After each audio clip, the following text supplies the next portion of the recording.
镜头来到家人的一间宫庙，有一个阿伯伫咧拜拜了后，那像是甲咧藏伫咧腹肚的炮啊点刀，造成重伤。救护车送到病院的时，伊已经无喘气、心跳，目前也咧抢救。因若详细的事故原因，还阁等警方调查。现场有封锁线，警方咧了解采证，讲到看到代志发生的经过，民众也是真惊吓。伊家己印落去，才倒起来，我用安那倒起来，嘣哈！所以他身上绑那个鞭炮就对了。对。是该名男子自行点燃爆炸而造成受伤，目前该名男子送长庚医院救治中。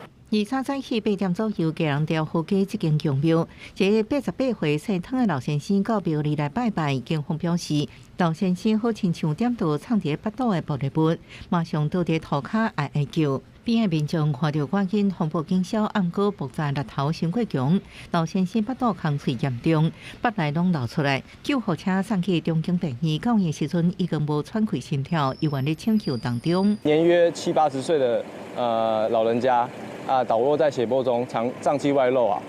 以前都跌到过，就怕了，然后就把那摩托车卖掉，说不要骑了。